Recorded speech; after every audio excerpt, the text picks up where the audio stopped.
Good morning, everyone. Boy, you guys are hardcore sticking in 3 days, and then I see the newbie driving in, so we're going to have to pick some of you guys up early today and give you just kind of a overview of what it is that we've been working on. So on the first day, we just did an introduction to construction management. What types of roles and responsibilities are you going to have as a construction manager? And also kind of identifying what kind of construction manager that's going to be. What type of project are you going to be working on? How do you personally want to be able to flow in that particular position? And we did that by identifying some really key skills that we personally own that are really, really easy for us to be able to perform. And then also identifying skills that maybe aren't so easy so that we can identify what we're going to need to work on in order to be able to build up those skill sets. And then we wrote a description of our perfect job so that we have that. On that first day, we also developed an outline of what we want in order to be able to, let me just change my, we built an outline of our master plan so that we have a really good base for being able to fill in some of the details that we worked on day 2. And so on day 2, we went ahead and worked on our master plan.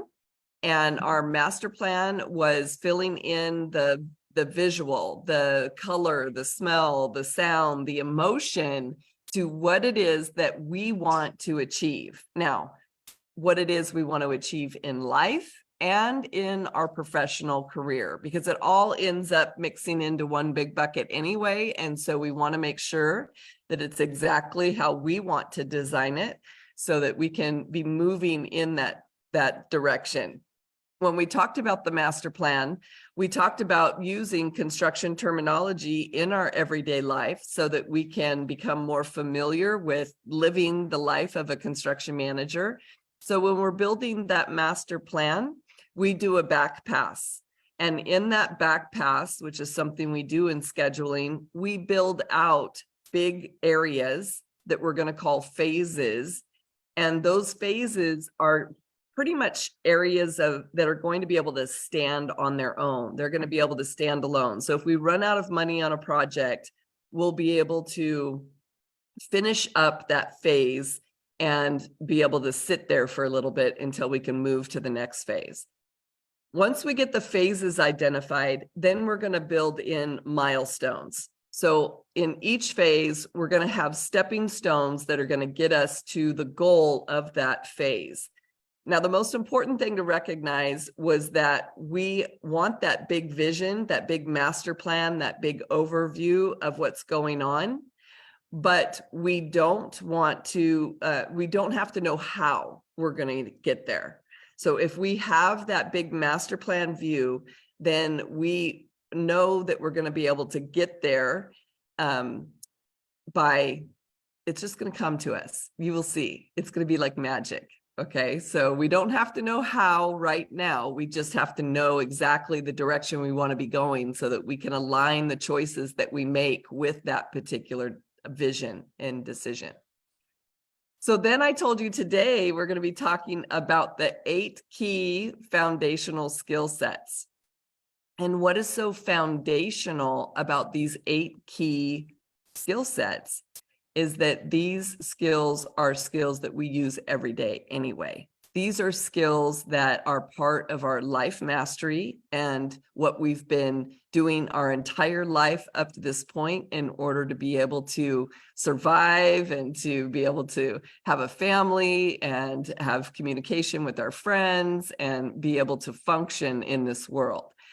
And so the important thing to understand about that and to understand about construction management is that no matter what you do in your life, you're going to have to manage what's going on in your life. And now what we're doing with project management is we're simply just transitioning that into construction. And so everyday things that we do are actually preparing us and providing us the experience and knowledge that we need to be able to be a construction manager.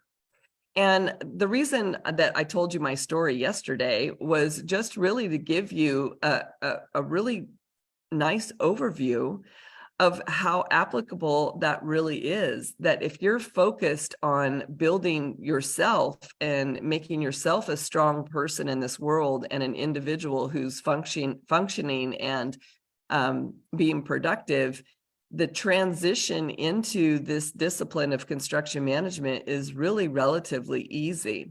And we're making it easy by understanding two things. I only told you one yesterday. So the one that I told you yesterday is that we're able to do this by really understanding that we're a facilitator of information. Okay, there's as a construction manager, we're not supposed to provide direction to the contractor of how they do something. We're only providing instruction of what needs to be done. We're allowing their expertise in those specific areas to be the risk taker of getting the work done the way that it needs to get done. And so the other one that I didn't tell you about is that as a construction manager, we really are a generalist, okay? We are gonna know a little bit about everything. And it's actually funny because when I really started researching this and putting this together, the first quote that I wanted to look up was, you're a jack of all trades and a master of none. Has everybody heard that one? Okay. So a jack of all trades and a master of none actually was a very positive compliment that they used to give each other. And what happened was they cut off the end of the quote in order to be able to make people feel bad about not being specific experts in one thing. And so a master of, a jack of all trades, a master of none, but good at everything is what the quote is really about. And so what it does is it really helps us understand as a construction manager that we are depending and leaning on the experience of the experts who have been hired to perform the different portions of the work of the project. And it's our job to be the conduit between all of those. So it's our job to be a facilitator of information, for us to be able to research that information, and for us to be able to get it into the right hands of the people who need to be able to perform their work. Okay. So that's what we're going to be working on today, are the 8 key foundation skill sets. Does anybody have any questions? No questions this morning. All right. Well, good morning, everyone. I just want to take a second and see if Megan is online, if she wants to introduce herself to everyone and let us know possibly what it is that encouraged you to get into this webinar and what you hope to get out of it.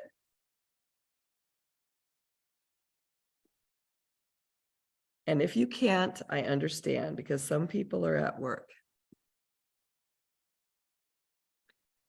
Okay, so I will ask Nicholas the same thing. Hi, Nick. How are you doing today? Great. I'm doing fantastic. Well, it's exciting to see you here. I hope you recognize a few of my students that also decided to join us today, but Nick is always very generous in our industry partner series. He is a master of concrete and actually rescues people and makes sure that they do a good job with their concrete. But Nick has been an amazing supporter of my program that I teach at Cosumnes River Community College. And so very grateful to have your experience in the room. Thank you. Thank you. Appreciate you putting this on. Looking forward to all this information.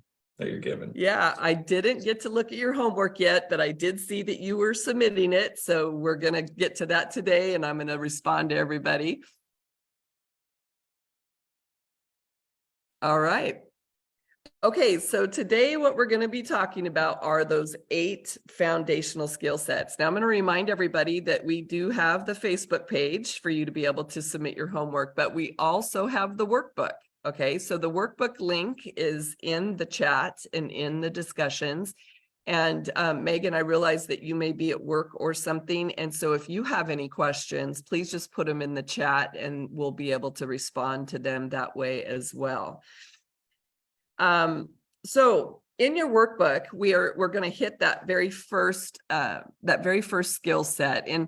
And this is the hardest part, right? Is trying to identify what skill sets I wanted to really focus on, because obviously there's a million skill sets, right? I mean, there's just there's a plethora of skill sets that we could talk about.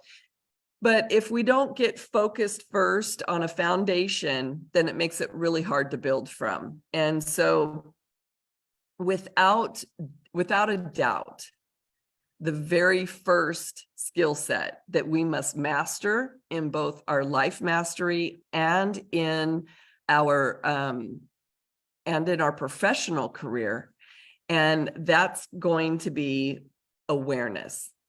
Okay, so that is something that we want to put at the very top of our list. But when I was designing the foundational skill sets, when I put awareness, it almost had to be coupled with assessment, because awareness doesn't do you any good unless you're ready to do something about it.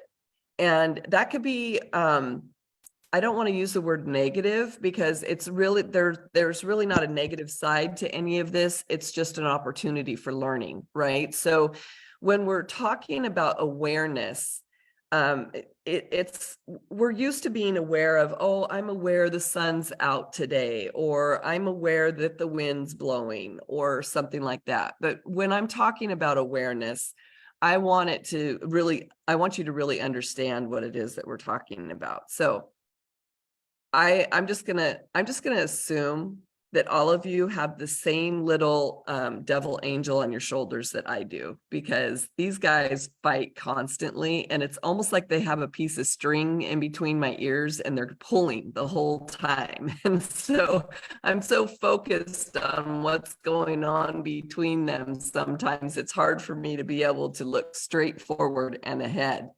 But you'll have this, little angel going, oh my gosh, you're doing so good. I'm so proud of you. You're such a beautiful, independent woman, and you just really have your shit together. And I'm so happy about it. And then I have this guy over here saying, well, you just told him you're a generalist, so you really don't know anything about anything. And can you just, focus on what it is that they want to talk about? Well, the thing about it is that those are both good things, because one of them kind of keeps us in a place where we're able to protect ourselves in that parasympathetic skills that we were talking about, with our fear coming in, and fight, flight, freeze, and friend that we need to be aware of. And so he keeps us sharp, because we have to constantly be bouncing things off of him or her. To me, if it's evil, it's a man. So it's sitting on the side of my shoulder. No, teasing. Ali, you didn't respond to that. I was sure that you were going to get me on that one. So when we have that voice in our head, okay, that's what I'm talking about, awareness. When you can actually listen to what that voice in your head is saying and recognize if it is an angel or if it's the devil.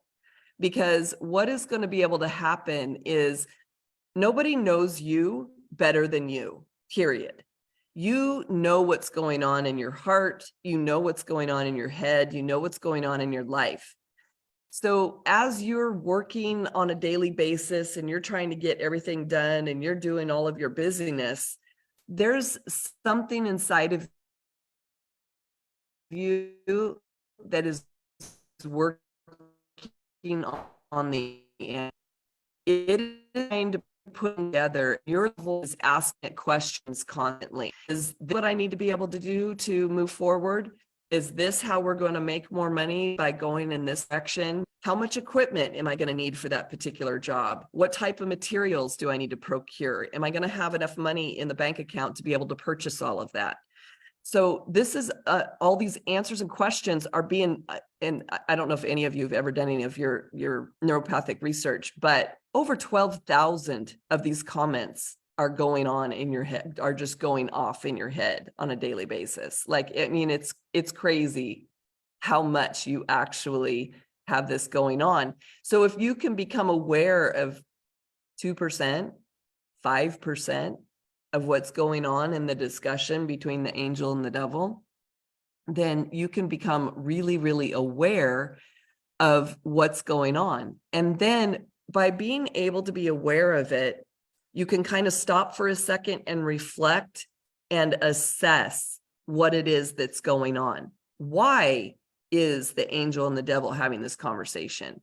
Why are they talking about this? It must be because you're trying to figure out an answer, or that that something that someone said is influencing you in a certain way.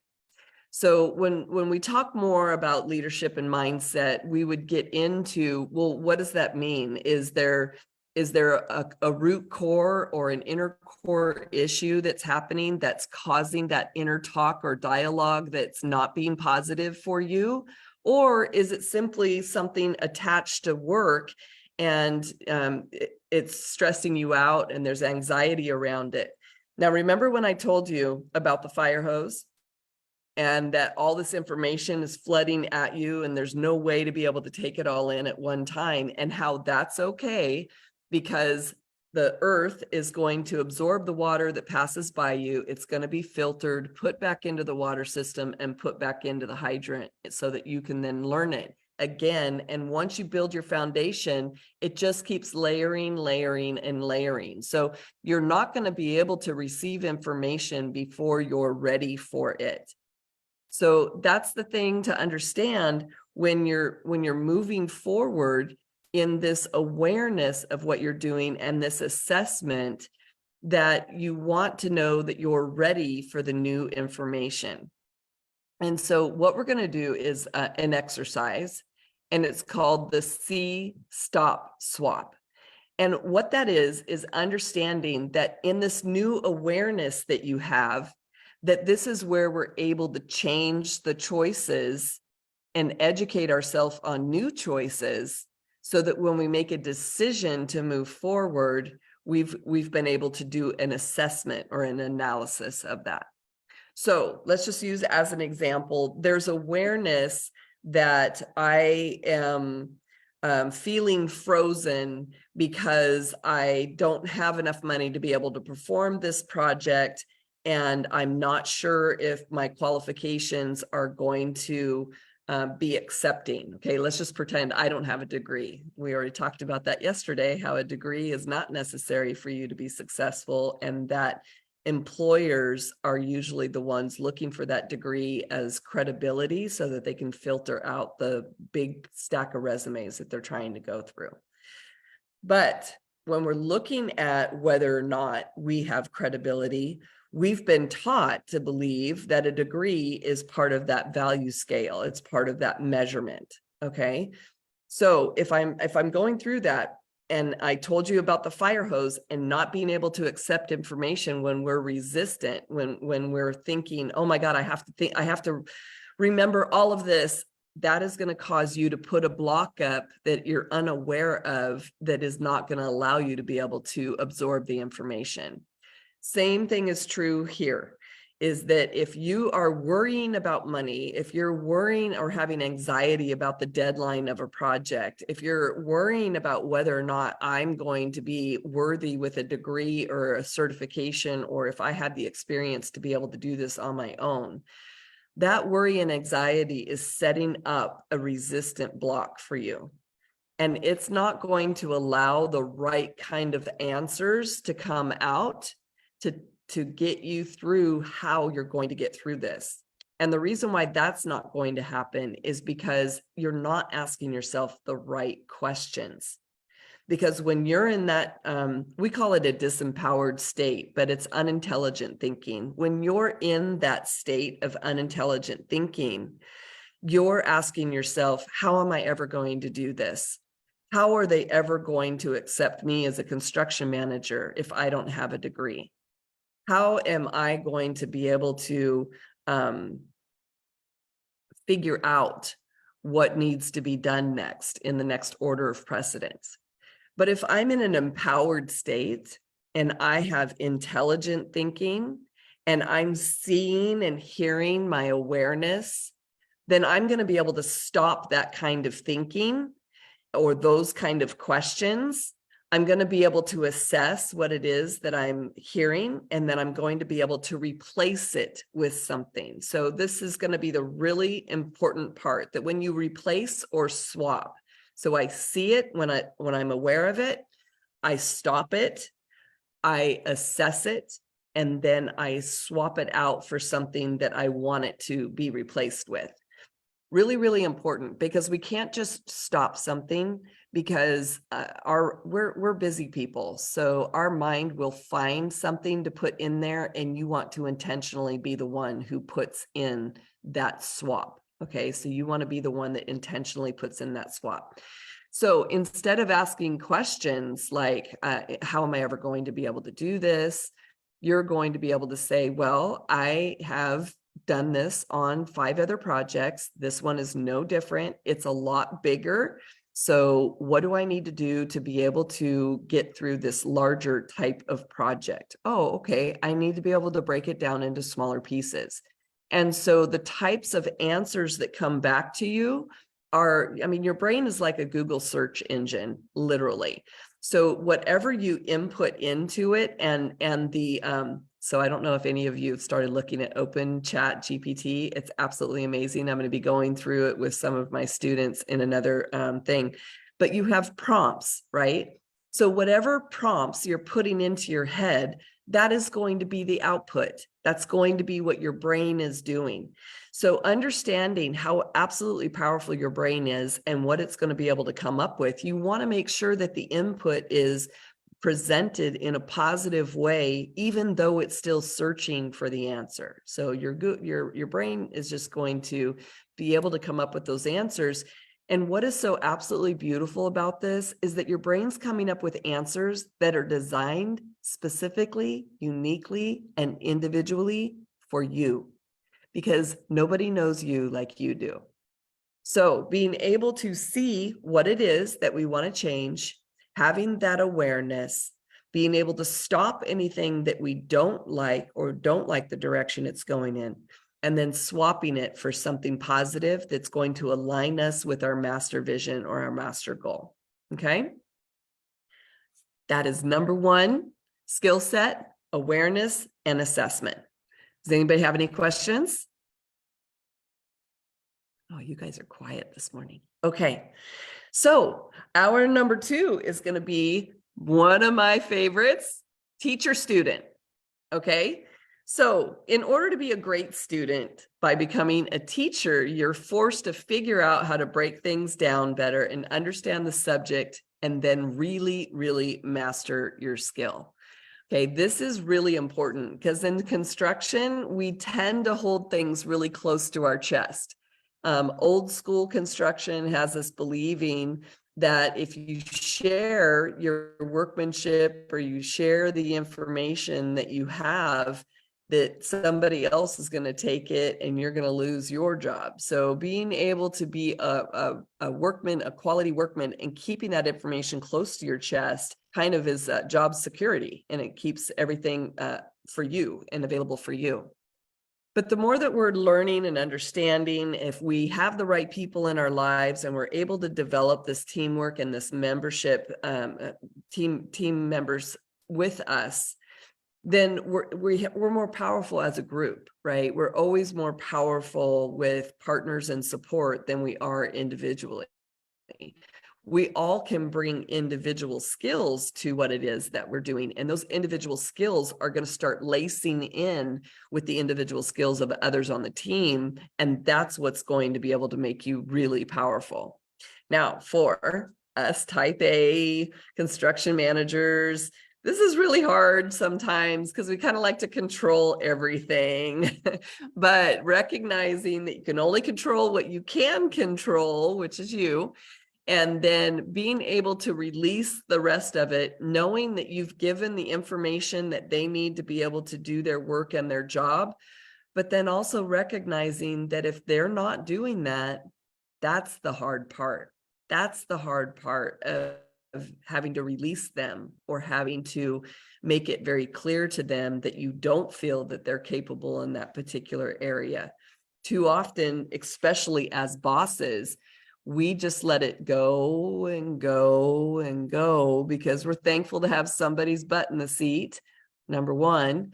And number two, because they do it 70% right. So you're really only having to fix 30%. But if you have 10 employees and you're the one fixing 30% of everything of those 10 employees, then you all of a sudden have a pretty full plate and you can't do with the work that you're supposed to be doing.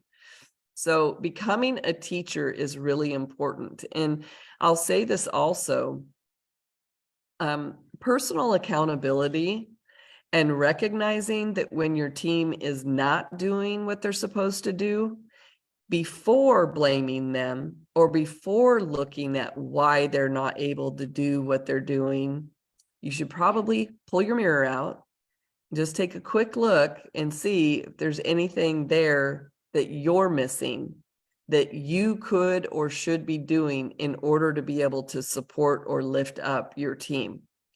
Because as the leader of the team, it's really important that you understand that their instruction and guidance coming from you is partially responsible for their losses or their failures and their wins. Okay, so you can participate in the reward of their wins, but you also have to understand that any of their failures potentially are going to be reflective on you not being aware enough of what's going on in their life or what's going on in their capabilities. And so being able to understand that. Now, there are definitely workmen out there, workforce out there, especially right now, that are a little bit harder to get through to than others.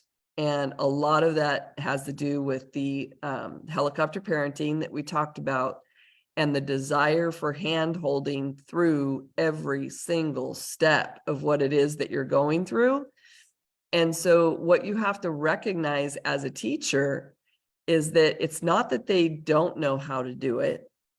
It's not always that they're lazy. It's not always that they are looking for the information or knowledge to be able to complete it. It has a lot to do about whether or not they have the confidence to do it on their own. And that confidence can come from you in support and can come from you in baby steps of allowing them to fail in areas that you know will be easy for them to pick themselves up in order to be able to move forward. Now, I know we talked about failure also and how there really is no such thing as a problem or failure, right? These are learning opportunities. When we fail forward, this is an opportunity to be able to learn more. It's not about what happens at the end as the result that's being measured as a failure. It's the experience you're learning in the journey of getting to that answer. That's where the gold is. And so knowing and understanding that means that failure really is only about the way that you're defining it. So what is failure to one person is going to be a miraculous achievement for someone else. So recognize why failure is such a personal journey and that you need to be very careful about understanding about implementing negative verbiage into your day and that there is no such thing as a problem or failure. Okay.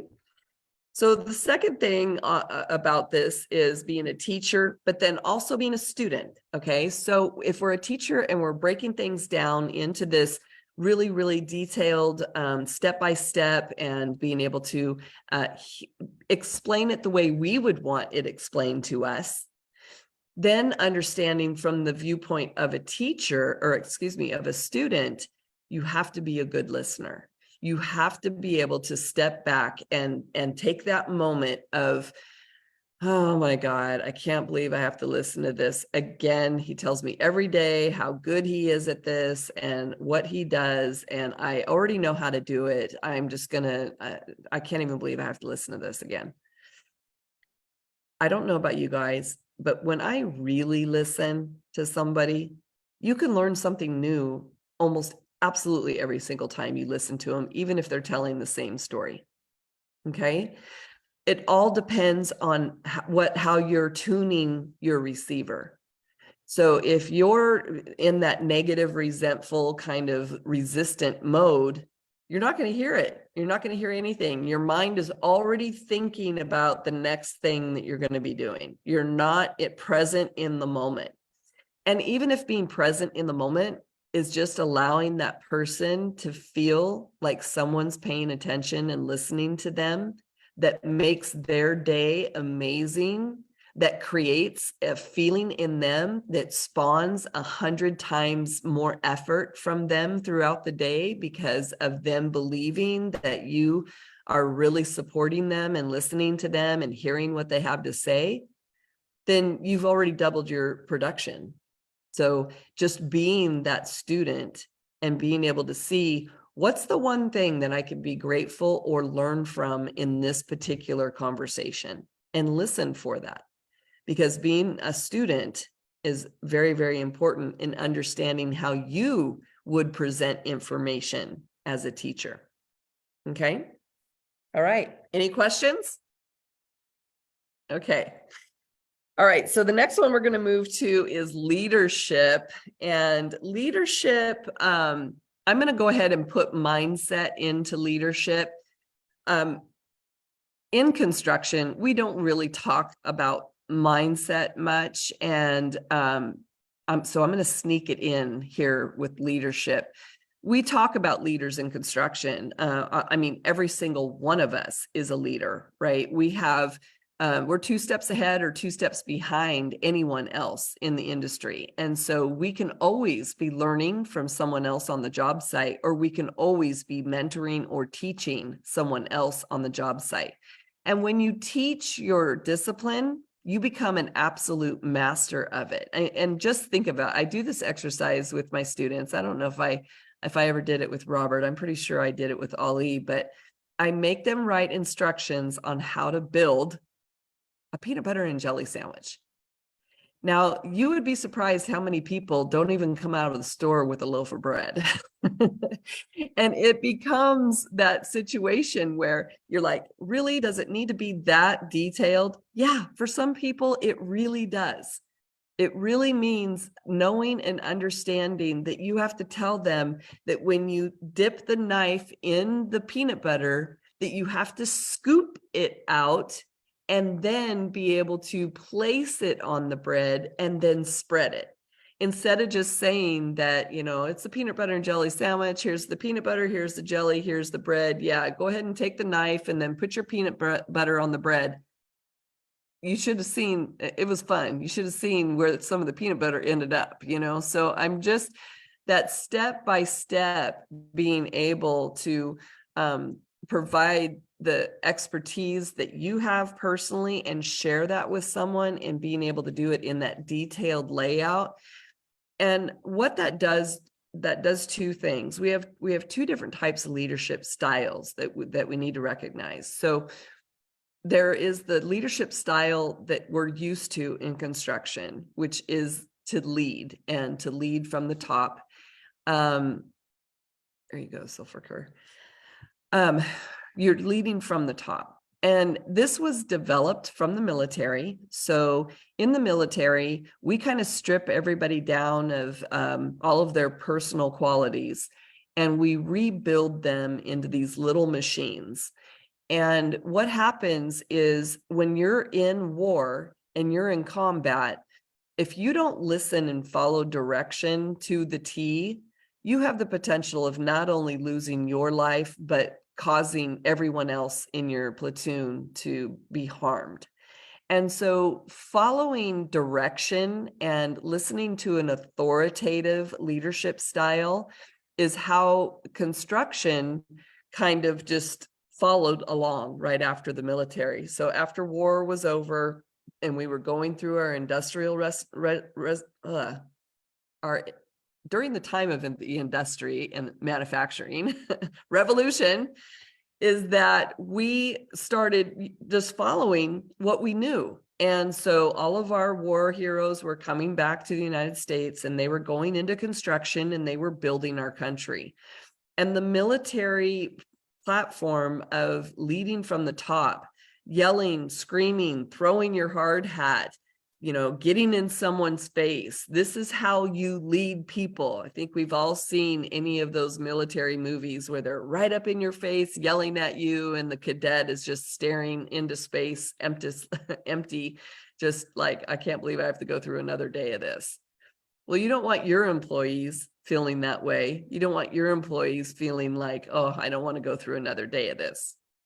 So we're learning more about leadership, and what we're doing now is leadership without authority. So that leadership provides more responsibility and independence upon the individual person, but it also provides leadership for everyone. So everyone has a role in leadership. It's just at a different level. And that level is comparative to where their skill sets are and where they should be. So 2 steps ahead, 2 steps behind everyone else. So when we're looking at the leadership from an unauthority leadership, we're looking at supporting, we're looking at motivating, we're looking at inspiring. And a lot of that is done simply of again, personal accountability. And so in that personal accountability, knowing and understanding that you're the role model, they're watching you. They're wanting to mimic what you're doing. They're wanting to copy what you're doing. And in turn, you're able to support them and identify, absolutely, you're doing the right thing. You're going in the right direction. Here, why don't you go ahead and try this? Or if you were going to do this differently, how would you do it? And then engage them in their own interpersonal see, stop, swap, where they can think about and be able to perform based on their own personal skill sets. And so this is a really, really important part of everything that we do in life and in our professional side, but having that leadership ability of not fearing letting go of control, allowing them to learn and be responsible, because I'm telling you, at the end, it's going to pay off huge when you can actually depend on people going out and doing what they're supposed to be doing so you can focus on what you need to be doing. Okay.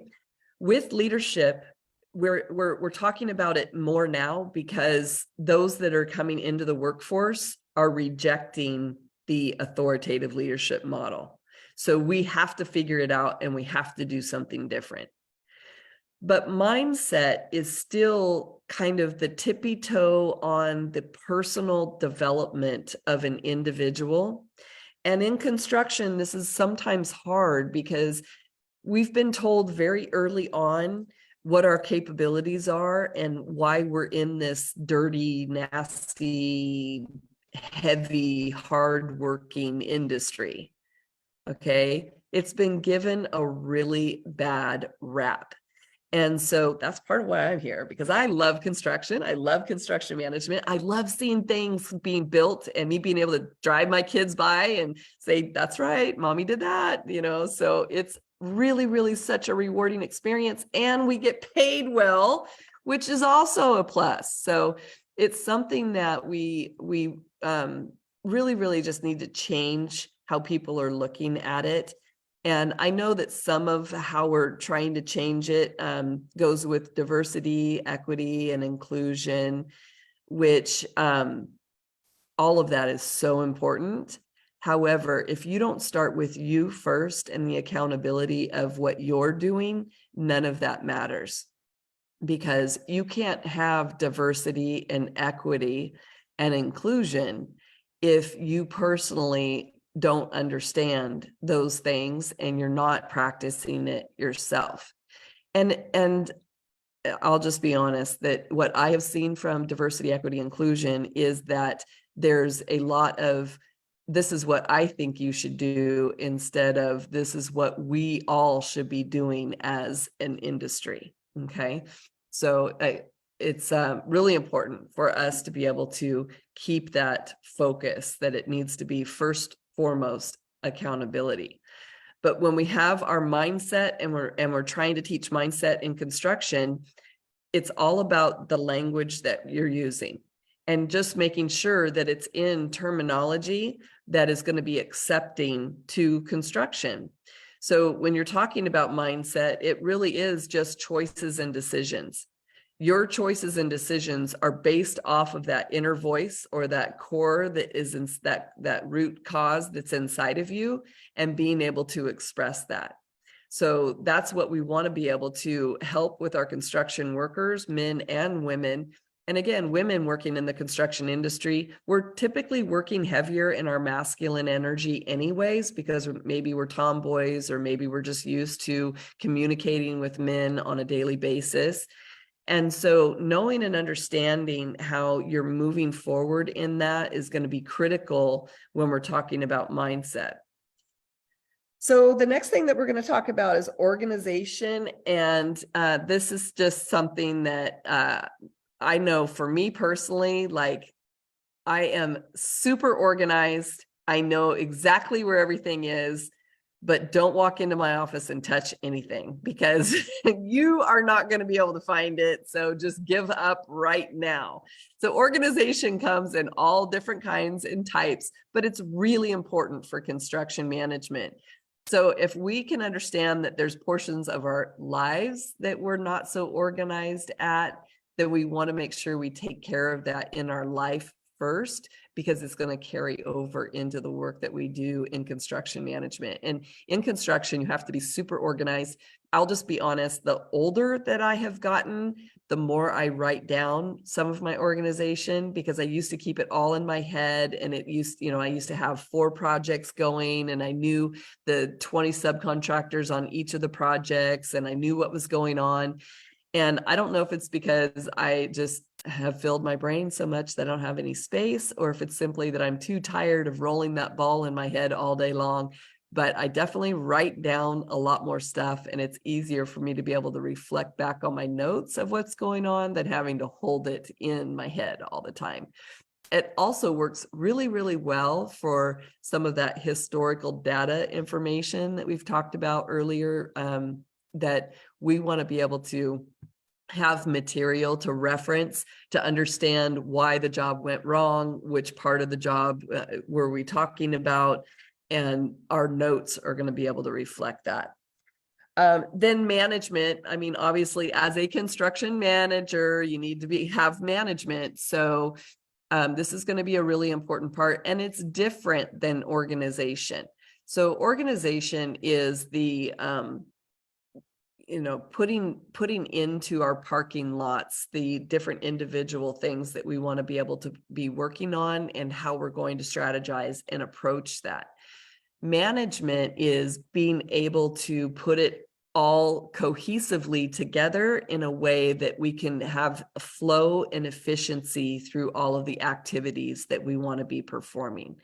And so when we're looking at management, that's really what our focus is again, moving back to the master plan, always keeping the vision in mind, and then always identifying the information that we're inputting in order to be able to build choices that will give us decisions to move and align with the master plan vision. And then scheduling. We talked about this the other day. Again, every day you're scheduling your day. You wake up first thing in the morning. Well, I personally check my phone the night before I go to bed so that while I'm sleeping, my subconscious can build my schedule for me the next morning. And it sounds silly, but it actually works pretty good. But as long as I know, I look the night before I go to bed, I look at my calendar, I see what my appointments are, I see what needs to happen during the day. then I can kind of figure out how I want that to roll so it can be as effective and as efficient as I want it to be. And so just like in life, when you decide that you have to go get groceries that day, or you have to stop by the bank, or you have to go make a dentist appointment, you're going to do what you need to do to make that day most efficient. So you schedule in your mind the flow of that day and the work and how it needs to happen. So you're not going to go buy your groceries first, even though the store is closer to you, because you don't want groceries in your car all day long while you're going to the dentist appointment, or you're picking up the kids or what have you. So you're scheduling things already in your life. So why not be able to do it for a $250 million project? It's not really that hard. So you just go and break it down into a bunch of little pieces. You identify what has to happen first, and then it just starts falling into place what happens next. You're going to miss things. We miss things in our life, right? I didn't water my wisteria yesterday. I think it's going to live, but I didn't water it yesterday. Okay. So there's things we miss in our life. You just back up. Today, I'm going to go make sure I water a little bit more. All right.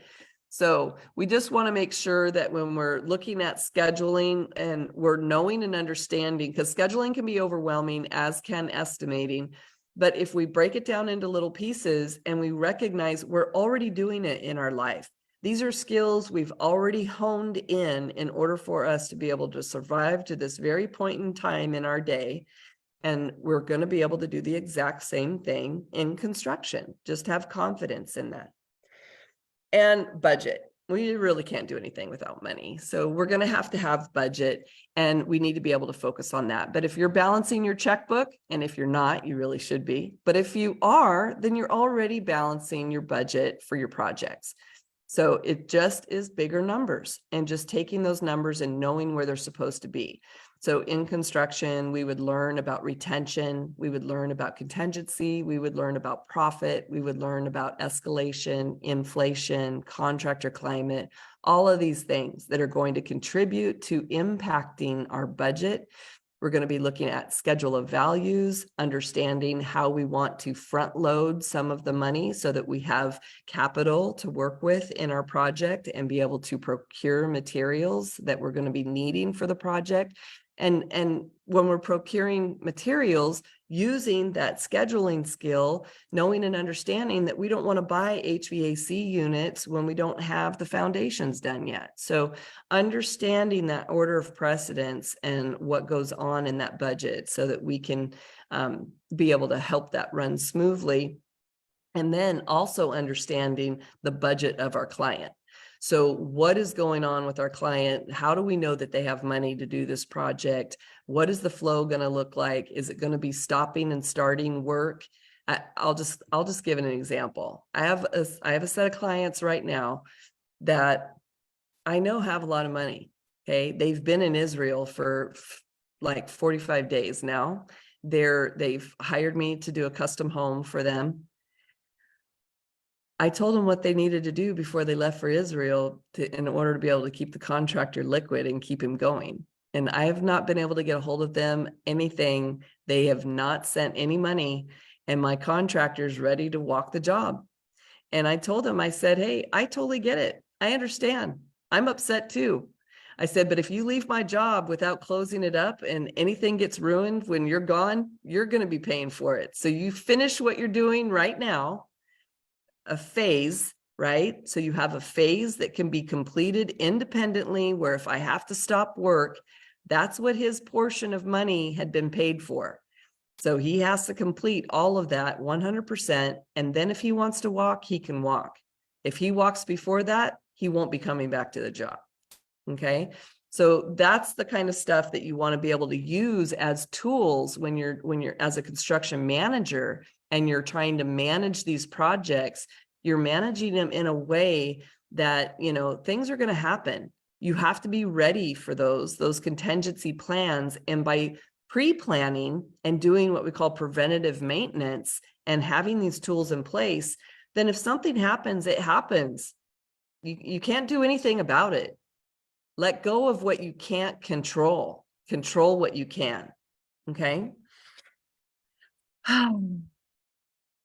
Can anybody guess what the last skill is? Well, it's communication, of course, everything we're doing right now in this particular course. So communication, and not just communication. I mean, we know that you can talk in construction. As a matter of fact, most of the time you're talking at the top of your lungs and your face is red and you're mad and your hard hat's being thrown or maybe even a shovel. So we want effective communication. Okay, so effective communication. It really starts with you understanding how you like communication to you, and then understanding not everybody accepts or communicates the way that you do. Okay. So this is really a really, I just can't even, this is really, okay, really important point to be able to understand when we're talking about awareness.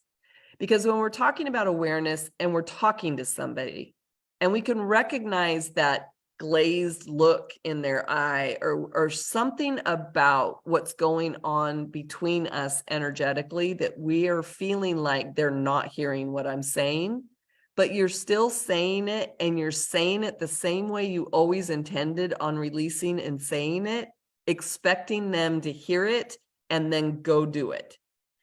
And the problem with that is that once you recognize that they're really not hearing what it is that you're saying, then it's your job to be able to rephrase that until you can see that it's clicking with them.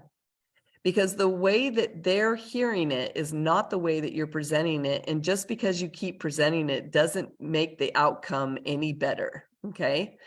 So being able to be aware of who it is you're talking to, how you're talking to them, and then being able to just stop. So the most uncomfortable thing in communication for most people is silence.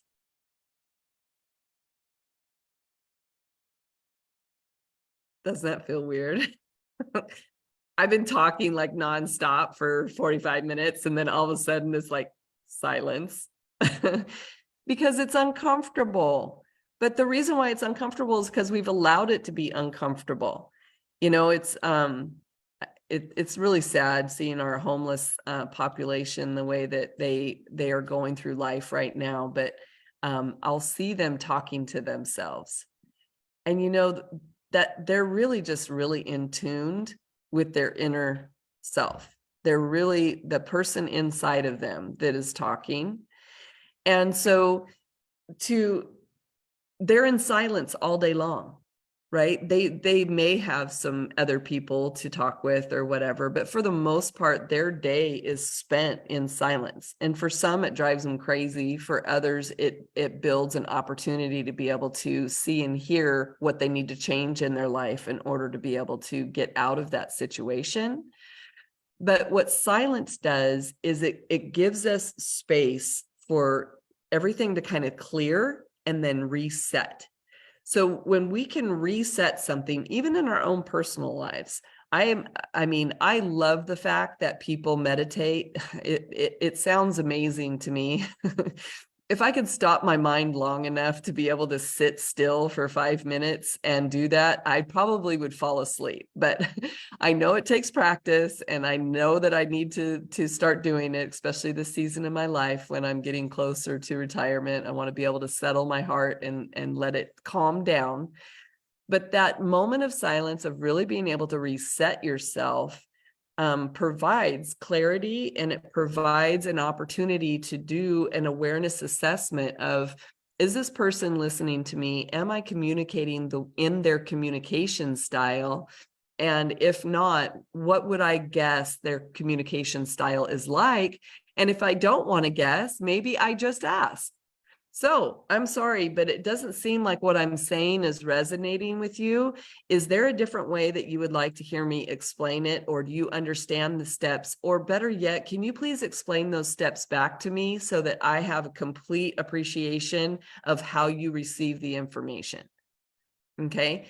Being able to have communication that makes hard conversations easier is going to be like your newfound game. It's going to be a challenge, a game that you want to be able to do with everybody that you meet. So even go into the coffee store, figure out a way to that barista in the back who's like, I can't believe I'm still doing this. It's been 10 years. I'm still serving coffee. This is ridiculous. Here you go. Here's your cup of coffee. Get out of here. How's your day going? Really? This is amazing coffee. Did you recognize that what you're doing with coffee actually starts my day off and provides an amazing gift to me? I am so grateful for you. Absolutely. You do an amazing job. Your coffee might come a different way the following day. Okay. So just taking opportunities to be able to see when you can put slivers of gratefulness in what it is that you're doing is going to be huge. And communication, it's such a hard thing for everyone. I'm an introvert, so I know that's hard to believe, but I am. My animals, they are the best medicine for me. I mean, I can't even explain how beautiful it is to have relationships with animals. And I'm so thankful that I've raised my kids that way, even though they don't have animals themselves yet. But just that ability to communicate with something lets you know that you're capable of doing it with anyone. And sometimes it's not fun, but sometimes it's necessary. And I think the most important thing for me in communication is, number one, understanding, do not allow emotion to come into it. Really, really tough to do. And then number two is to make sure to know and understand that that person probably has some shit going on in their life that they aren't taking accountability for, and you're getting a little bit of the brunt of it. So you just want to be able to release it and be able to focus on what it is that you can control, and make sure that you're presenting the information that you can in a kind, nice way. If they choose not to receive it that way and you've done your job, you then have permission to release from that person and then go a different direction and do what you need to do. But you always have to put your best foot forward, because at the end of the game, it's you. And so you are the one that's accountable for how you're presenting the information and the way you're communicating. Okay, so those are the 8. So I'm now going to call on each one of you, and I want you to repeat the 8 forwards and backwards to me. Oh, there's that awkward silence. I'm teasing. I'm not going to make you guys do that. But are there any questions right now on the 8 key foundational skills that you can use in life mastery, and then align and transition those to construction management? Sorry, Professor, I'm in work. I start my line early. I catch just 4. Can I have the other 4? I have the awareness, teacher, and student, leadership, and communication. Can I get the other 4, please? Yes. So we talked about awareness and assessment being one and the most important skill set. Secondly is teacher student. So being a teacher and then being a good listener or a student. Leadership and mindset, in order to be able to lead by supporting, inspiring, and motivating, which is going to release a mindset for people that is going to keep them in a positive light. Organization, which is being able to organize everything to get ready to understand how you're going to schedule and manage your day. Management, which is going to provide a cohesive flow of all of the moving parts that you have for your project. Scheduling, which is going to really start teaching us about order of precedence and how we best want to move forward with something so that it makes the most sense, so that we're not backing up and redoing work and having overlapping work. Budget, which is going to provide us with the money in order for us to be able to produce the end deliverable or the end project. And then communication, because we all need to be able to talk to each other. Thank you. You're welcome. So any other questions that we have before we wrap up this morning? All right. Well, thank you, everyone. We'll see you again tomorrow at 6 o'clock. Those of you that are in the VIP will jump over in the same link that we used yesterday. And we'll go ahead and get started on your personal sessions. But I really appreciate everyone here today. Thank you so much. And we will see you tomorrow. Thank you. Thank you. you.